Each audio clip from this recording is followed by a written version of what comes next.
دنیا داروں سے امیدیں چھوڑ دیں ورنہ آپ کمزور پڑ جائیں گے، آپ کی امیدیں ٹوٹیں گی۔ کتنا کمزور ہے وہ شخص جو 2-4 ہزار کے لیے کسی بندے کی چاپلوسی کرتا ہے، اس کے پیچھے بھاگتا ہے، خوش آمدیں کرتا ہے تھوڑے سے نوٹوں کے لیے، دکھ سکھ میں کام آئے گا اس کام کے لیے۔ میرے رسول کریم علیہ السلام نے فرمایا جس نے بندوں کو راضی کرتے کرتے رب کو ناراض کر دیا اس کی دنیا بھی گئی اور آخرت بھی گئی، اور فرمایا جس نے بندوں کی پرواہ نہیں کی اللہ کو راضی کیا، فرمایا اگر رب راضی ہو گیا تو لوگوں کے دلوں میں بھی محبت پیدا فرما دے گا۔ دنیا داروں سے امیدیں وابستہ کرنا، لوگوں کے پیچھے، یہ چھوڑ دیں، آپ بے چین رہیں گے، بے قرار رہیں گے۔ اللہ والوں سے ضرور امیدیں وابستہ کریں، اس لیے کہ ان کے پاس جو کچھ ہوتا ہے وہ دراصل رب کا ہی ہوتا ہے، لیکن سیٹھوں سے، نوابوں سے، سیاستدانوں سے باز آ جائیں۔ ہماری بڑی امیدیں وابستہ ہیں۔ میں اکثر کہتا ہوں جتنے پھیرے نوکری کے لیے دنیا دار کے دروازے پہ لگائے ہیں نا، اس سے کم دفعہ مسجد میں نفل پڑے ہوتے تو رب اتنی بڑی مہربانی فرما دیتا۔ اگر چاہتے ہو کہ زندگی میں اطمینان ملے تو خدا را حقیقت پسندوں والی زندگی گزارو۔ یہ فضاؤں میں زندہ رہنا، ہواؤں میں، اللہ بڑا معاف کرنے والا ہے، اللہ بڑا کریم ہے، معاف کر دے گا، تو بھئی یہ بات صحابہ کو بھی پتا تھی، یہ اہل بیت کو بھی خبر تھی، تو وہ تو ایک ایک بات کا لحاظ کرتے تھے۔ یہ غوث اعظم کو بھی پتا تھی، یہ ان کے والد کو بھی پتا تھی، جنہوں نے کسی کا ایک سیب کھا لیا تھا تو 12 سال اس کے گھر میں نوکری کرتے رہے، انہیں نہیں پتا تھا اللہ بڑا کریم ہے، معاف کر دے گا، ایک سیب ہی ہے نا۔ تو حقیقت پسندی آپ کو سکون دے گی، اور اگر آپ نے اپنے آپ کو غیر مطمئن کیا ہوا ہے، بات کچھ اور ہے، اور آپ نے اپنے آپ کو ڈال کسی اور طرف لیا ہے، تو پھر آپ کو سکون مل سکتا؟ سکون حقیقت پسندی میں، اصل میں سکون ہوتا ہے، اداکاری میں سکون نہیں ہوتا۔ تیسری بات سنیں، اگر آپ چاہتے ہیں زندگی میں مطمئن رہیں تو دنیا داروں سے امیدیں توڑ دیں، اللہ اور اس کے رسول سے امید وابستہ کریں، اولیاء اللہ سے امیدیں وابستہ کریں، صحابہ اور اہل بیت سے امیدیں، اللہ اور اللہ والوں سے امیدیں، دنیا داروں سے امیدیں۔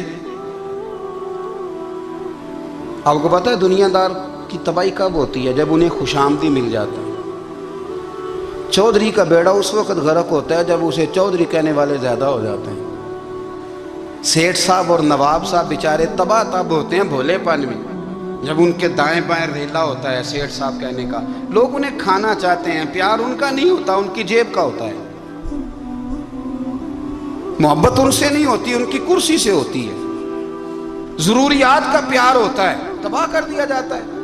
ہماری ساری توقعات دنیا داروں سے وابستہ ہو گئی ہیں، ناراض نہ ہونا۔ پیروں نے، مولویوں نے، درویشوں نے، انہوں نے بھی سیٹ رکھے ہوئے جلسوں کی صدارت کرانے کے لیے، یعنی مذہبی جلسہ ہے، اس میں بہت زبردست پڑھے لکھے صاحب تقویٰ عالم کا خطاب ہے، اور کی صدارت وہ بندہ کر رہا ہے جس نے عشاء کی نماز بھی نہیں پڑھی، وہ بندہ صدارت کر رہا ہے۔ کیوں؟ اس لیے کہ اس نے لاکھ روپیہ دیا محفل میں۔ آپ کو اگر خوشامد کرنی ہے تو پھر آپ کو ساری زندگی کرنی ہے۔ پھر ان کو بھی پتہ ہوتا ہے کہ تعلق کس بنیاد پر ہے، اس میں کبھی بھی خلوص پیدا نہیں ہوتا۔ آپ بے چین رہتے ہیں، بے قرار رہتے ہیں، آپ کو تکلیف رہتی ہے ہمیشہ۔ کبھی بھی دنیا داروں سے امیدیں وابستہ نہ کریں۔ ایک بات سنیں بڑی شاندار، امام غزالی نے لکھی ہے۔ امام غزالی فرماتے ہیں کہ ہارون الرشید نہ حج کر کے واپس آیا بغداد میں، تو کونے میں حضرت بہلول دانا بیٹھے تھے، رش بہت تھا، مجمع بڑا تھا، حضرت بہلول دانا بھی سڑک کے کنارے بیٹھے تھے، تو سپاہی کہنے لگے یہاں سے اٹھ جاؤ، فرمانے لگے ہارون الرشید کی زمین نہیں، زمین میرے رب کی ہے، میں کیوں اٹھوں؟ وہ قریب سے گزرا تو سلام لی، تو آپ نے اس کا پروٹوکول دیکھا تو فرمانے لگے ہارون الرشید تجھ سے تگڑے تگڑے موٹے موٹے پروٹوکول میں نے لوگوں کے دیکھے ہیں، اور یہ جو تیرے دائیں بائیں آج تیرے نعرے لگا رہے ہیں، یہ پہلے ان لوگوں کے نعرے لگایا کرتے تھے، اور تھوڑا وقت گزرنے دے، جو تیرے بعد آئے گا نا، یہ سارے پھر ان کے نعرے بھی لگائیں گے۔ تو جھوٹ کی دنیا میں زندہ ہے، ان سے تو نے امیدیں وابستہ کی ہیں، یہ کل اس کے نعرے لگائیں گے۔ اس کے دل پہ بڑا اثر ہوا، گھوڑے سے اتر آیا، آگے کہنے لگا حضور آپ نے مجھے بڑی اچھی نصیحت کی ہے، میرا دل بڑا ٹھنڈا ہوا ہے، میں نے سنا ہے آپ مقروض ہیں، کچھ لوگوں کا قرض،